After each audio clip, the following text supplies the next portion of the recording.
Dear students, today we will discuss a new topic, minimization of DFA, means minimization of deterministic finite automata. So simply, the minimization of DFA is the process of converting a given deterministic finite automata to its equivalent DFA, equivalent deterministic finite automata, with minimum number of states. Simply, it reduces the number of states from the given deterministic finite automata. So why we use this minimization of automata?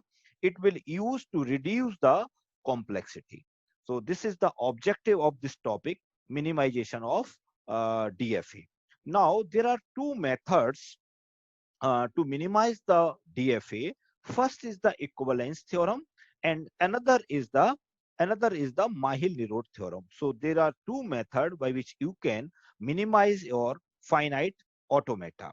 And so today we will start the equivalence theorem method to minimize the deterministic finite automata. So let's take the example to minimize the automata. Suppose this is the example. It consists of Q0, Q1, Q2, Q3, and Q4, total number of 5 states. Now our objective is to reduce the number of state by using the method equivalence theorem. So simply just we construct the transition table as per the given transition diagram.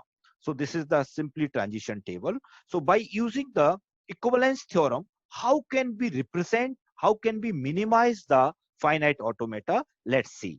So start in case of the equivalence theorem, we start with the pi 0, that is 0 equivalence. So in case of the 0 equivalence, we have to create two groups. First one is the set of final states, and second one is the set of non-final state. Means the set of final state means number of states, those are final, contain stored onto the single group, and set of non-final state means other than final state are stored in a one place, that is set of non-final state. So in the given example, you can see easily that Q4 is the final state. You can see with the help of the diagram also. In this diagram, Q4 state is the final state. So just we create a group of set of final states and set of non-final states. So in case of this pi 0, just we can write here set of final state is only Q4 state will be there, because Q4 is only the final state. And other than this Q4, that is Q0, Q1, Q2, Q3, these four states are non-final states. So just we will write here in this subgroup Q0, Q1, Q2, and Q3. So this is the simple representation of zero equivalence. Now we will we will calculate pi 1, that is the 1 equivalence. So in this case, we will check the nature of each element of the group. Means suppose in this first group, that is the set of non-final state. So in this case, there are 4 members, that is Q0, Q1, Q2, Q3. So now we have to check the transition of all these 4 members in this group. And we will check the transition. If the nature is same or the transition is same, in this case, these element will be remains on the same block or the same block. So let's check the nature of element Q0 and Q1 from the transition diagram or the transition table. So here on input A, after on input A, you are moving from Q0 to Q1 state, right? And Q1 for Q1 state on input A, you are moving to Q1. So both transition have the same nature, right? And for input B, for state Q0, you are moving to Q2, and from the Q1 state, you are moving to Q3. So now you have to check whether Q2 and Q3 are the same group. So we can see here Q2 and Q3 both are the same group. So the nature of Q0 and Q1 on the input A and B remains the same. So these two members will be the same group. Now we will check the nature of Q2. So now we can check the nature of Q2 with Q0 or Q1, because Q0, Q1 is we already checked the nature. So now Q2 we will check with Q1 or Q0. So let's check with Q0. So Q0 on input A, we are moving to Q1, and Q2 on input A, we are moving to Q1. Means on A, there is same transition, right? On B, it is moving to Q2, and Q2 is moving to Q2. So the transition is remains the same on input B. So the nature of Q2 same as the nature of Q1, or you can say the transition of Q2 matched with the transition of Q0. So Q2 will also remains the same group of Q0. Now let's check the transition of Q3 with the Q0. So let's check on input A, from Q0 you are moving to Q1, and Q3 you are moving to Q1. So both transitions are same. But in case of B input, from Q0 you are moving to Q2, and from Q3 you are moving to Q4. So Q2 belongs to the non-final group. You can see here. We will check the pi 0. If we are calculating the pi 1, then we will check into the pi 0. If we are calculating the pi 2, then we will check in pi 1, right? So we can see here, in this case, Q2 is non-final group and Q4 is final group. Means both belongs to the another group. Means the nature of Q0 and Q3 will not match on input B. That's why Q3 cannot be right with the same group. So Q3 will be partitioned to the another group, that will be the separate group. So here Q3 is separated from the previous group.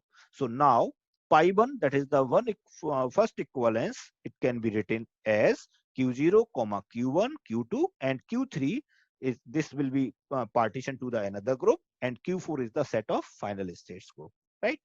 Similarly, we will apply the same concept on two equivalent or second equivalence. So how can we apply the same thing?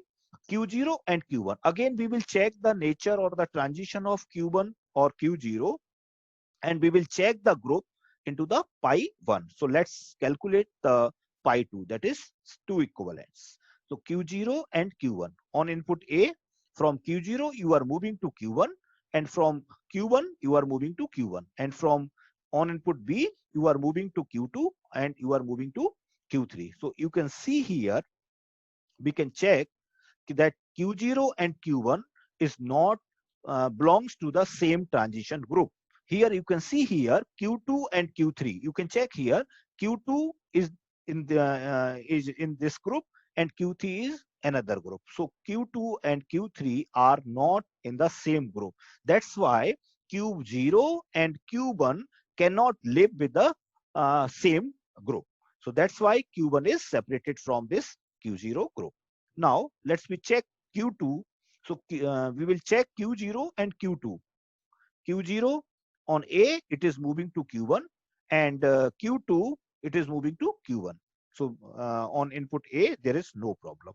But in case of B, on input B, Q0 moved to Q2 and Q2 moved to Q2. So both transition are the same.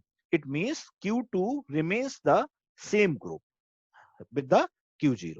So here we can write here Q0, Q2 on the same group. Q1 is separated from this group. That is the another group that create another group, individual group you can say. And Q3 is already separated, and Q4 is already separated, right? Now again we will check Q0 and Q2 in case of the third equivalence, that is pi 3. So how can we check Q0 and Q2? We can check here, and we will match the nature on pi 2. If we are calculating pi 3, in this case we will match the group into the previous one, that is pi 2. So we will calculate pi 3 as Q0 and Q2. Q0 on input A you are moving to Q1, and Q2 you are moving to Q1. So on input A the transitions are common or same. Or in case of B input, From Q0 you are moving to Q2, and Q2 is moving again to Q2. Means on A and B both the input have the same transition. So Q0 Q2 cannot be separated in this stage, and Q1 Q3 Q4 are already separated, so no need to check here. So here you can see very clearly that pi 3 is equals to pi 2. So we will stop here, because the condition is satisfied. The condition is pi k plus 1 is equals to pi k. Just we will repeat the same process until we get pi k plus 1 is not equals to pi k. So this is about the minimization of finite automata. So the total number of states are 5. In this case, the number of states are 4. Means Q0 and Q2, these two states are club, right? And these are the separated. So these uh, five states are combined into the form of, or you can say minimize in the form of 4 states. And finally, you can find the minimized finite automata in this form. Here you can see very easily Q0 and Q2, these two states are clubbed onto the single state, and these are the separate states. And we can also rename the minimized finite automata. If you can assume here Q0 Q2 is A state, Q1 is B, and Q3 is C, and Q4 is D. So you can also write the minimal DFA after renaming the states. So this is all about the minimization of finite automata.